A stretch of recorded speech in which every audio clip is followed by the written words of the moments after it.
J.L. King was presented on Oprah and other media channels several months before his book Download appeared in stores. J.L. King produced zero factual evidence which would substantiate his epidemiological nor his sociological claims. In other words, he had no data to connect some sort of download phenomenon.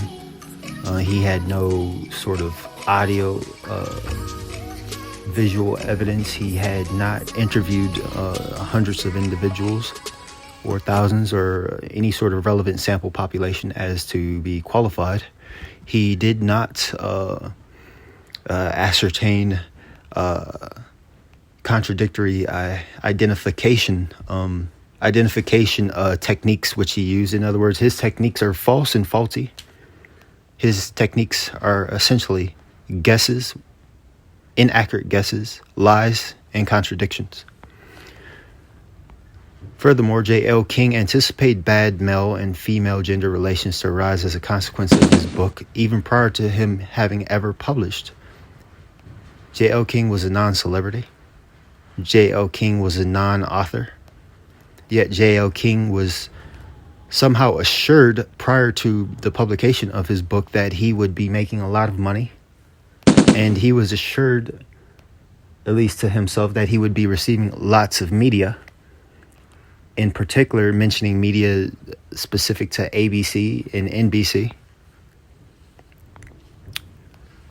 Furthermore, once again, J.L. King appeared on Oprah prior to having a completed book and 2 months prior to the release of a book, which is quite possibly the only time in history that has ever happened on the Oprah show, right?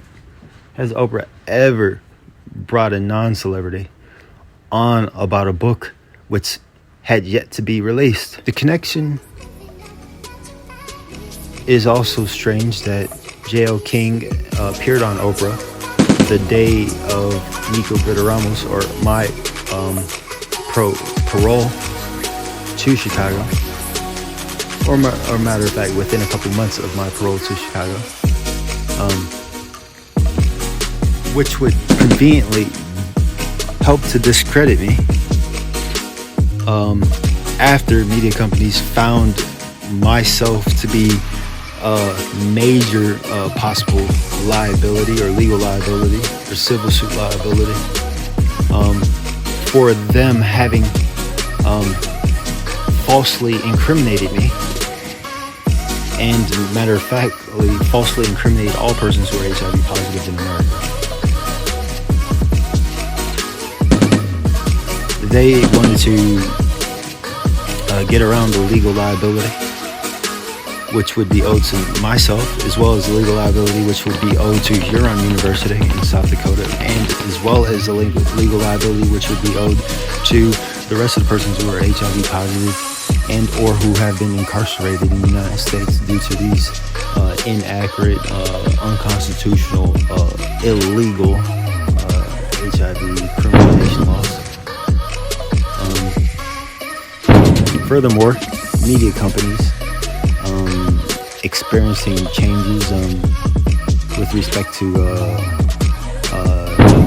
outdated revenue models and changes in information technology were made to adapt in a way which was more or less cost prohibitive to absorb any more liability once the cost of the marketplace. In other words, news would be less profitable, being the same, yet there would be a quality requirement, a quality improvement requirement of the major news broadcasters as to forego future liability, future legal liability, and that's when you started seeing news broadcasters have legal degrees and medical degrees as to not incur change our mindset about this? Is that possible? We don't need black leadership. We need black people who care about living life. The black church, the Black Baptist Church, is tied to a power structure.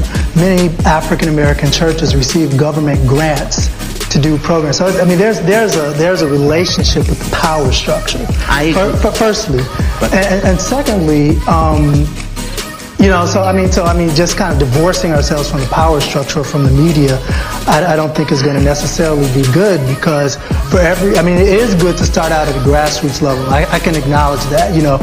Yes, solidarity and communication, that all starts at home. But when you look at